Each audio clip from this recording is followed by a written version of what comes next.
Welcome to the BayNet's Countdown to November, a series of interviews with the candidates in the November 4th general election. I'm Dick Myers, and with me for this segment is John O'Connor, who's a Republican candidate for St. Mary's County Commissioner from the 3rd Commissioner District. Mr. O'Connor's opponent is Democrat Joe St. Clair. Nice to have you here. Oh, thank you for having me. I'm honored to be here. Now, where is the 3rd Commissioner District? What area would you be? That's the northern end of the county. Essentially the northern end of the county. Just Charlotte Hall. Does it include the 7th District? Yes. It does? Yes. Okay. It does. But I think people need to know that even though we have Commissioner Districts, you're running at large. So. Yes, that's something a lot of people don't know. They just think that if they live in that Commissioner District, that's all they can vote for. And through door knocking and being out there, no, everybody can vote. Get out there and vote. We're at large, so make sure. Even if you live in District 1 or District 2, you can push the button for me. Give us a mini resume of John O'Connor. Sure. Well, I grew up in Long Island, New York. I come from a long family of NYPD, and when I was 18, I joined the U.S. Army, and I traveled around the world with the Army, and I was stationed at Fort Bragg. I loved it. I was a paratrooper. I went over a peacekeeping mission in Kosovo, and was there for about 6 months, and there during September 11th. So it was definitely an interesting time to be in the Army. Things changed immediately. Then I deployed to Iraq. I was in Operation Iraqi Freedom. We were actually the first wave in when we basically took over the country. And I was there for quite a while. It was a long deployment. While I was there, I was shot, and I got the Purple Heart for being shot. And one of my trucks, we were hit with an IED, and luckily I had smashed my face in here. We had one of my face came down into a gun when we were in a firefight. Oh my. Yeah, so luckily this doctor comes in, and he looks like Hawkeye from MASH. Boots, dog tags, and everything, and he wiggles my nose and says, "Well, you're lucky. I'm also a facial reconstructive surgeon," and he happened to be a reserve doctor. So I was very fortunate for that. After my military service, I stayed here, and I left Fort Belvoir, Virginia, and joined the police force up in Prince George's County, and that's how I ended up in Maryland. My travels to St. Mary's County actually brought me when I visited a friend, and I hadn't really settled in yet, and it was calming to come across the Thomas Johnson Bridge and escape the chaos and anarchy up there, up Prince George's, so I loved it. I started my business in 2009, law enforcement consulting and training with just me, and for the past 5 years, been building it up, and we now have close to 42 employees, contractors and full-time employees. We provide security services, live scan fingerprinting, we sell firearms, and provide training for handgun qualification licenses, and basically all the stuff you need for Maryland State Police. I think you were one of the first ones, if not the first one, to file for county commissioner. Why did you decide to do that? Well, for me, I felt it was my generation's time to step up. And I heard, through my business, a lot of people from St. Mary's County just not liking the direction the county was going. And I decided that I had the skills, the leadership experience to go ahead and take that challenge. I'm young, I have the time, I own my business, and I can go ahead and step up to the plate. And if I'm sitting around and I'm complaining about the same things, the way I feel about it is if I can't complain unless I step up. And if I step up, win or lose, I tried for the challenge, so I feel good knowing that I went ahead and did that. And I think people are entitled to good leadership. So many times politicians become managers or they forget where they came from. You would be replacing Larry Jarbo, who has served 3 terms and is term limited, and actually served another 4 years with a break. So he had a total of 16 years. A couple of his issues were concern about residential growth in the northern part of St. Mary's County and how that would impact quality of life. And he also was a fairly strong environmentalist. So how would you fill his shoes in those regards? Well, Larry had some good points from the citizens in the northern end of the county. They're concerned about the infrastructure, and rightfully so. They're also concerned about Metcom. How I'd have to fill it is picking up and supporting where the people there want to go. And it's obvious to me that They want the right infrastructure in place. They don't want to have to deal with the traffic. And their concern is Metcom. They don't want Metcom to come down and force everybody to hook up. And now we do need a plan up there, because if we're going to develop in commercial development, you're going to need to have that infrastructure, water and sewer. But at the same time, we need to make sure that follow the guides, that there's a plan in place where the citizens up there aren't getting their pockets pilfered with $17,000 to $20,000 for a hookup. Metcom is an independent agency whose members are chosen by the county commissioners. Would you favor a change in governance, a way that they are constituted? Yes, I think that there needs to be people on the board that are reflecting the views of the people. Definitely. One of the concerns I have is how they're spending money and the salaries. During the time when the attorney started there, she was only making 5 figures, and now over the time she's making 6 figures. Their deficit is growing, their infrastructure is failing, rates are possibly going to go up 97%. So obviously something there is flawed, and the leadership needs to change to fix that. And all that's passed on right down to the people of St. Mary's County. It had been suggested that maybe it should be brought under the county's umbrella directly. Would you favor that, or do you need to look at it? It's an option, and I have to look at it. The problem is their deficit, and the money that goes into it. I don't know if the county right now can shoulder that. We're looking at some tough times ahead. It's really something that, looking at it for maybe the long term, but right now I could not see us being able to go ahead and pull them underneath our wing. Mm-hmm. The county commissioners over the last 4 years made a couple of fairly big decisions on capital projects. One was the proposal for a new jail, and they opted to expand the existing facility. The other was a proposal for a new library, and they opted to expand the existing library. If you had been county commissioner, would you have gone that same route? I don't believe in the renovations on the jail. It's going to cost us way too much money to renovate that facility.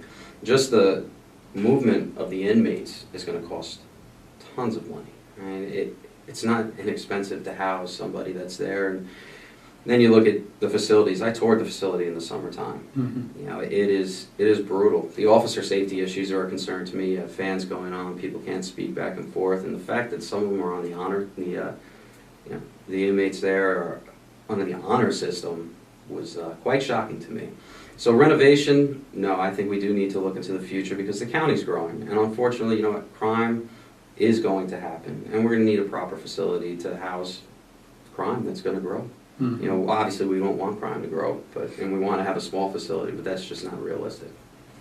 Commissioner Jarbo, every chance he got, spoke against the current schedule for FDR Boulevard. What's your opinion on that? I can support FDR Boulevard. I can. I see the need for it on 235. I sat down there. I lived in Lexington Park whenever I was trying to go to Prince George's County.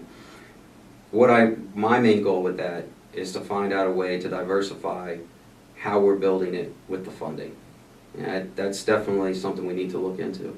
If we have developers coming in, they need to shoulder some of it. The county can as well. And another part of that is Metcom. We don't want to build FDR and not have a plan in place for Metcom, so they have to go back and spend more money to run the lines. Starting point, well, that's an issue that'll have to be brought back and forth, whether we start in Wildwood but there is a need for it with the traffic.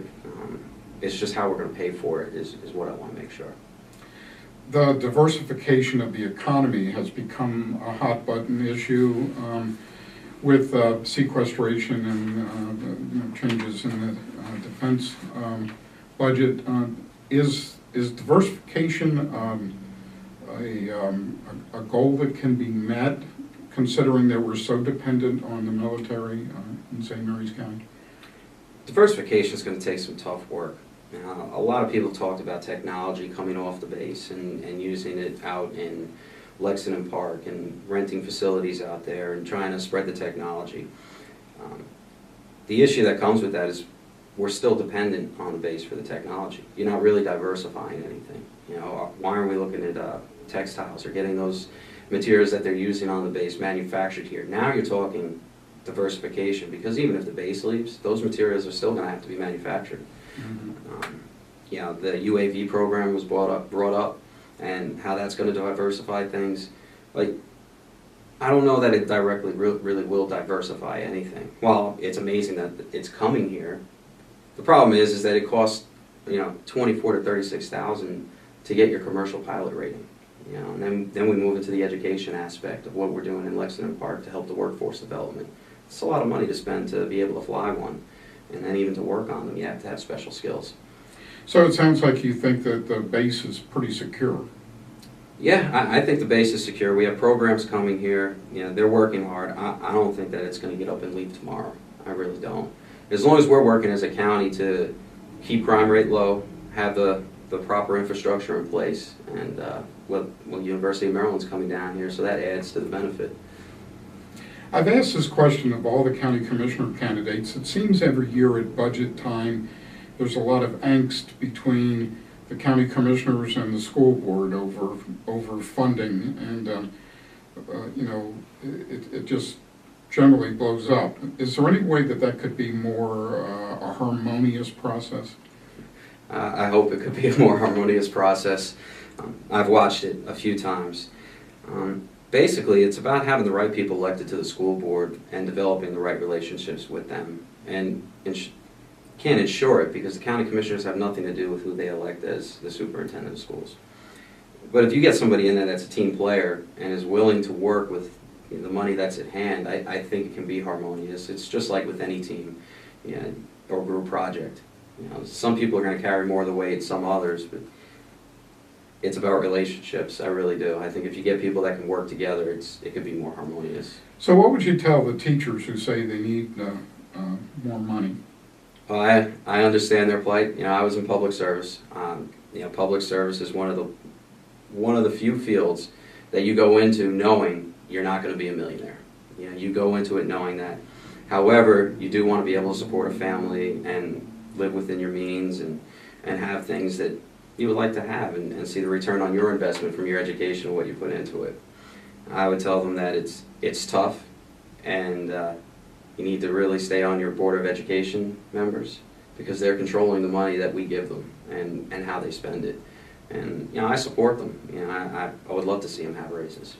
So there are a lot of constituencies, including the teachers, who are drooling over the county's surplus. Would like to have a piece of it. Do you think that as it is right now, should be maintained, or could there be some funding out of that for the various needs of the county?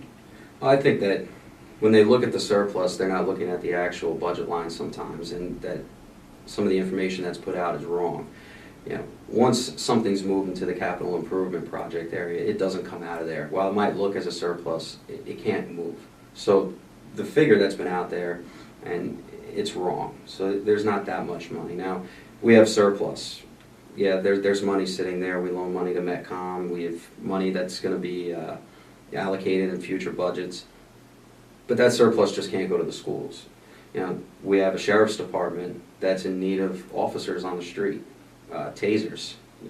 There's a priority list that we need to look at, and we have to see what those priorities are and how we're going to put them in an order. If we don't have public safety, what are we going to do about the schools? It's the deputies are the one that's going to run in when we might. Hopefully, this never happens. We have an active shooter. Sure. And if there's not enough of them, what are we going to do? So it's all about prioritizing the needs and making sure everybody's safe and spending the money in the right way. As Bob Seeger was saying, what to leave in and what to leave out. Correct. It's not an easy decision, and no matter what you do and how the decisions you make, there's always going to be somebody that's not happy.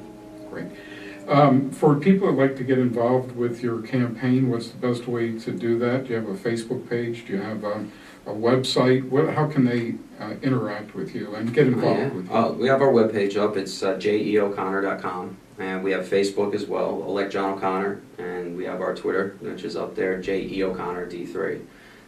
They can contact us on there at any time, and they usually get me responding or my campaign manager. And, we get volunteers all the time, and we love it, and we like hearing their ideas. Okay. Yeah, definitely. Terrific. Thank you very much. It's a pleasure talking to you today. You too. Thank you. Wish you the best of luck.